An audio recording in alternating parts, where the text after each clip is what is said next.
WTO 사무총장 선호도 조사에서 유명희 산업부 통상교섭본부장이 나이지리아 후보에 비해서 낮은 지지를 받은 것으로 나타났습니다. 이런 가운데 미국이 공식적으로 유 본부장을 지지하겠다고 발표했는데요. 역전 가능성은 없는지 살펴보겠습니다. 더불어민주당과 정부의 공시지가 현실화 방침에 서민 세금 부담이 커진다는 우려가 나오고 있는데요. 더불어민주당이 재산세 완화 기준을 두고 원안을 고수하는 정부를 향해서 막판 설득에 총력을 기울이고 있습니다. 부동산 이슈들도 잠시 후 짚어보겠습니다. 지금까지 경제읽기 브리핑이었습니다.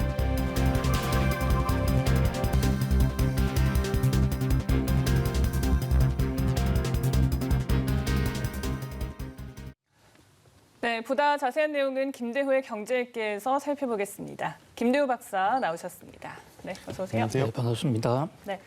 자, WTO 사무총장 선거 최종 선호도 조사 결과가 발표됐습니다. 나이지리아 후보가 유명희 본부장에게 앞섰는데 우리로선 좀 아쉬운 소식이었어요. 네, 안타까운 투표 결과죠. 일각의 일부 언론 보도들이 선호도 조사라고 그러는데 저것은 영어를 직역하는 과정에서 번역이 잘못된 것이고요. 사실은 정식, 공식 투표입니다. 정식 투표에서 이 나이지리아 후보가 160 회원국 가운데 약 100석, 뭐 일부 언론에는 104석까지 얘기하고 있는데요. 네. 그리고 우리 유명희 후보는 거기에 이제 훨씬 못 미치는 그런 의석을 얻었어요. 표 차이가 한 40표 정도 나는 상당히 큰 차이가 났습니다. 그런데도 왜 이 바로 그 나이지리아 후보의 당선이 확정되지 않았느냐? 네. 이 대목은 WTO의 독특한 선거 방식, 선거 제도에 대한 이제 한국에서 좀 소개가 안 됐기 때문에 좀 혼선이 생긴 것으로 보이는데요. WTO는 다수결 방식을 기본적으로 원칙으로 하되 거기에 대해서 컨센서스 방식을 같이 겸용해서 쓰고 있습니다. 그러니까 다수결로 1등한 후보에 대해서 한 명이라도 반대하는 사람이 있으면 그러면 투표를 다시 하게 돼 있습니다. 그러니까 컨센서스라는 게 전원 합의 투표인데요. 보통 통상적으로는 1차 투표의 결과에 과반수가 나오고 특히 이번처럼 압도적 과반수 후보가 나왔을 때는 반대했던 사람들도 변심을 해서 새로 당선된 후보를 지지하겠다라고 나오는 게 그동안의 WTO 관례였는데 네. 이번에는 이변이 생겼습니다. 그게 그렇네요. 바로 미국입니다. 미국이 현지에서 바로 비토권을 발동한 거예요. 자, 이 비토권이란 말도 조금 오해의 여지가 있는데요. 비토권은 원래 유엔에서 강대국 몇 나라들이 갖는 거 아닙니까? 근데 WTO는 비토국 따로 거부권을 갖고 있는 나라가 따로 없습니다. 어느 누구 한 명이라도 끝까지 반대하면 다시 회의를 하도록 되어 있는데요. 미국 하나만이 지금 반대를 했는데 미국이 워낙 또 힘도 강한 나라다 보니까 여러 가지 세계적으로 이번 1차 투표에 대해서는 다시 표결을 하는 그런 상황으로 갈 가능성이 높다.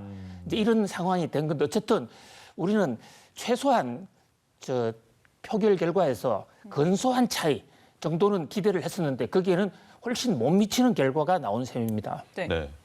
그러면 이게 미국 대선하고도 맞물리는 차원이 있는지 그리고 또 유럽도 반응을 좀 봐야 되잖아요. 미국의 한국 지지 결정 이후에 유럽의 반응 어땠습니까? 그렇습니다. 아주 정확하게 보셨 것 같은데요. 지금 이 WTO는 트럼프 대통령의 아주 전리품 같은 것입니다. 바로 WTO가 무역 분쟁을 조절하는 곳이고 미국이 WTO를 통해서 세계를 지금 장악을 해오고 있었는데 그동안에 브라질의 그 기존의 WTO 사무총장이 미국 말을 잘 안 듣는다. 이래서 협조하지 않는 바람에 도중 사표를 해서 지금 새 후보를 뽑게 된 거 아니겠습니까? 예. 이제 이 WTO의 미국 입장을 강력히 대변해 줄 수 있는 프로 미국을 뽑아야 되겠다는 게 트럼프 대통령의 강력한 입장이었고 트럼프 대통령은 유명희 후보를 내심 크게 지지해 왔습니다. 그런 상황에서 지금 선거를 눈앞에 두고 있는 상황에서 이 유명희 후보가 아닌 나이지리아 후보가 당선되면 네. 아시다시피 나이지리아는 지금 중국의 적극적인 지원을 받고 있고 경제적 협조를 받고 있습니다. 그런 후보를 지지했을 때 트럼프 대통령의 지지 기반이 흔들릴 수 있기 때문에 유럽의 유럽 대표들의 표현에 따르면 미국이 탈퇴한 것도 아니고 사보타지를 한다. 사보타지라는 것은 태업입니다. 우리말로. 그러니까 완전히 탈퇴하지 않으면서도 WTO 업무가 제대로 돌아가지 않도록 지금 참여적 방해를 하고 있는 거죠. 그래서 나이지리아 후보가 되는 것보다는 WTO 수장 없이 당분간 좀 더 끌어가는 게 좋겠다. 이것이 미국의 태도로 그렇게 분석이 됩니다. 네. 이번에 이제 합의가 되지 않으면 사상 최초로 투표 가능성이 있다라고 다시 투표하는 그 가능성이 있다라고 하셨는데 그러면 그때 그 말씀이 아니신가요? 예, 그러니까 투표는 이미 정식으로 투표를 한 거고요. 네. 합의가 안 되면 현재 제도로는 미국이 탈퇴하거나 그러니까 WTO의 수장이 없이 그냥 현 상태로 그냥 사보티지 상태로 갈 가능성이 상당히 높고요. 만약의 경우에 미국과 중국이라든지 회원국들이 큰 틀의 합의가 되면 우리 이러지 말고 한번 해결해 보자. 그랬을 경우에는 지금 말씀하신 대로 다시 투표를 하든지 이미 당선된 나이지리아 후보를 그냥 그대로 밀고 갈 수도 있는데 한 명이라도 반대하면 지금 한 치 앞도 더 나갈 수가 없게 되어 있기 때문에 지금으로서는 어느 방향으로 나아갈지 함부로 예측하기가 좀 어려운 그런 상황입니다. 네, 저희 다음 주 상황을 좀 지켜보도록 하고요. 자, 다음 주제입니다. 재산세 인하 기준을 두고 당정이 진통을 겪고 있습니다. 당에서는 그 기준 공시가격 9억 원 이하를 언급했고 청와대는 6억을 고수하고 있는 상황이어서요. 오늘 그래서 발표도 연기되지 않았습니까? 그렇습니다. 재산세 완화를 두고 지금 여당과 청와대 간에 줄다리기 또는 의견 다툼이 상당히 적지 않은 것 같아요.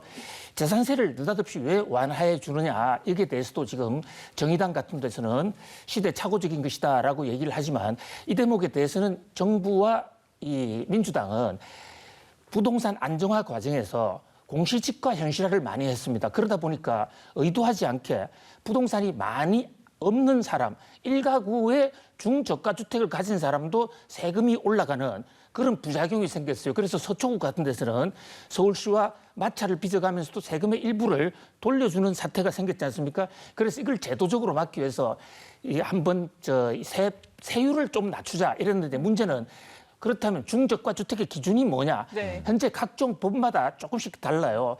그러니까 종부세는 지금 9억으로 되어 있습니다. 9억. 그런데 9억 이하는 고급 주택, 일반 주택, 9억 이상은 고급 주택 이렇게 분류가 되어 있고요.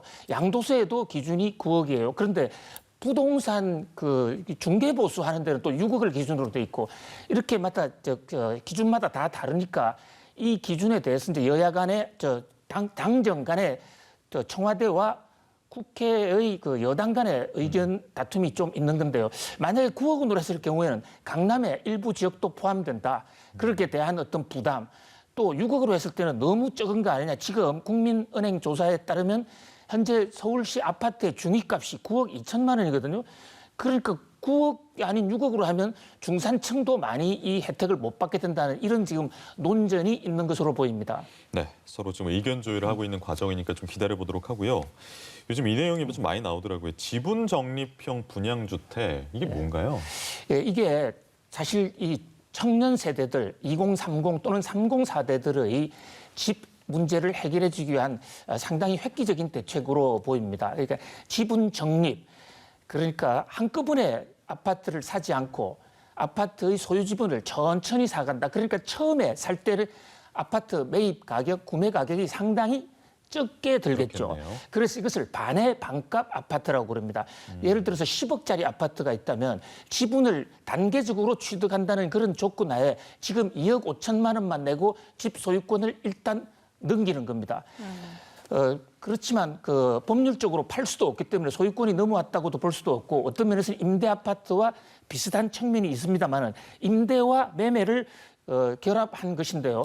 그러나 이 아파트는 일정 기간이 지나면 지분이 자기한테 넘어온다는 점에서 시간만 지나면 자기 집이 되기 때문에 그동안에 있었던 반값 아파트하고는 차원이 완전히 다른 아파트고 청년들에게 새로운 희망을 실어줄 수 있다. 또 이번에 정부가 세운 이 지분 적립형은 도심 한복판에 인기 지역에 하겠다 이래서 잘만 하면 폭발적인 인기도 끌 수가 있고 또 청년들 주거난 해소, 부동산 투기난 해소에 굉장히 기여할 수도 있을 것으로 기대를 해봅니다. 그러니까 그런 기대도 저도 되는데 이제 우려되는 부분이 이제 반값 아파트의 전철을 밟을 것이다라고 하셨는데 이런 의견들이 있는데 박사님 말씀 들어보면 그 전철을 밟지는 않을 것이다. 이렇게 판단하시는 거죠? 반값 아파트라는 게 이명박표 아파트거든요. 2009년도에 이명박 정부 당시에서 나온 게 반값 아파트인데 그 반값 아파트 얼핏 보면 비슷한 것으로 보일 수도 있어요. 네. 그러나 내막은 상당히 다르죠. 자, 이명박표 반값 아파트는 지분은 절대 안 넘깁니다. 그러니까 아파트 중에서 건물 부분만 넘겨주고 땅 지분은 절대 안 넘겨줘요. 그런데 보통 건물이 40년, 50년 살다 보면 예. 재건축을 해야 될 수가 있지 않습니까? 다시 집을 지어야 되죠. 그러니까 40년 정도 보장해주면 사실상 너희 집이 아니냐. 이것이 반값 아파트의 정신이라면 이번에 반의 반값, 홍남기 부총리가 하는 지분 적립형은 처음부터 단계적으로 지분을 넘겨주니까 실제로 소유권을 넘겨주는 것을 전제로 한 아파트이기 때문에 소유권 측면에서 차원이 완전히 다르죠. 네. 그런 면에서 또 4단계 20년 정도를 거치다 보니까 아파트 취득 금액도 굉장히 싸질 수 있는 그런 면에서 좀 진일보한 것이라고 볼 수 있겠습니다. 네. 자, 그리고 3기 신도시 토지 보상 계획이 나왔습니다. 한 50조 규모라고 하는데 혹시나 보상금이 다시 부동산으로 흘러가지 않을지 우려도 나와서요. 좀 간략하게 생각을 정리해 주시죠. 그래서 다시 부동산 투기로 갈 가능성이 굉장히 높죠. 땅으로 번 돈은 또 땅으로 갈 그런 그동안에 이게 하나의 우리 경험치이지 않습니까?